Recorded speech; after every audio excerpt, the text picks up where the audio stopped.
In this video, we're going to discuss how age affects the efficiency and policy performance in an and asset slash overfunded whole life insurance.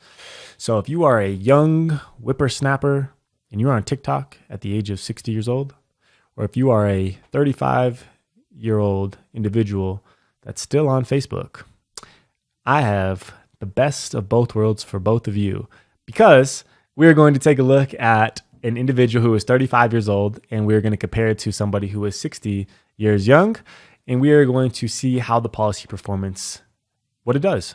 And if it is something for somebody, if you're an older individual and you ask the question, is life insurance right for me? Does it still work for myself? Well, this video I think is going to give you a lot of clarity, because it's going to allow you to see how it affects when somebody's a little bit older, how it affects essentially the policy performance, comparing everything identical. We'll keep the design the same. We'll keep the health ratings the same. We'll keep gender the same. We'll keep everything exactly the same. The only thing that we're going to do different is we're going to essentially take a peek at one slight nuance. And that nuance is essentially just going to be the age difference. So we're going to go ahead and dive into that, and we're going to go see what we're looking at. And what we're going to do is we're going to take a peek at the same exact policy that we've been looking at for this whole series. And we're going to look at a female, age 35, super preferred, all the factors, policy, breaks even year 4, 92% high cash value. What we're going to do is we're going to see how it gets affected if all we do is change the age of this individual. So we're going to keep everything the same. Instead of it being 35, we're going to now come over to this other policy, and we're going to see that it's now 60. So everything exactly the same, all things identical. The only thing is the age of 60. So when we're taking a look at this policy, $100,000 still going into the first year, $50,000 therefore after. And we'll see that the cash value liquidity is still 90.5% year 1. So if you're asking yourself, if you're 60 years old and you're in good health and you're saying, hey, is this something that it makes sense for me? The answer is yes. This is something that can definitely benefit you. You still have the ability to have high liquidity early on to be able to use for whatever that purpose is. And when we're looking at the break-even point on this policy specifically is 300,088, 300,000 put in year 5, 65 years old. And you have a policy now that every dollar you put in is going to essentially be quote unquote profit, is going to be growth above the amount of money that you put into it, which is absolutely amazing and phenomenal. And so at that point, there's really no downside to essentially having a policy, because you're thinking of this as long-term anyways. So when we're taking a peek at this, we can just see that this is year 5.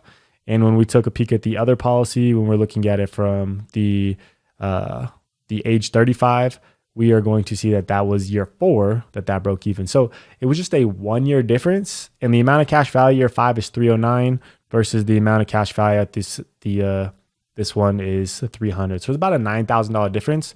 So you can see that there is a difference when it comes to somebody who is a little bit older. But it doesn't necessarily mean that the policy is still not right for somebody who is older. See, the and asset is a multi-dimensional asset that is used for many things. And for us to be able to have a policy at this age that can break even when it does and still have the benefits attached to it, the death benefit, tax-free, the ability to use, grows tax deferred, to be able to leverage and borrow against it, to be able to have some of these living benefits attached to it as well. There's so many benefits of life insurance. You have the ability to tap into that and use that even at the age of 60. I have a lot of conversations with a lot of people, and they say, I wish I would have started earlier. I wish I would have started earlier. And I get that. It's the quote is, when was the best time to plant a tree? 20 years ago. But the next best time is today. And so if you're listening to this and you haven't planted your tree yet, it's perfectly okay. Go ahead, set up a call, see if it makes sense for you. We can look at your numbers. We can see, okay, does it make sense for what I'm trying to accomplish? And just based off of looking at the age alone, looking at the break-even points and the cash value that you have within year 1, it still makes a ton of sense for an individual that is healthy that can get life insurance. So I hope this helps. I hope looking at the numbers gave you some clarity on if this makes sense for you, even if you're a little bit older, and how it changes from somebody who's the age of 35 to age of 60. Hope you enjoyed. Until the next video.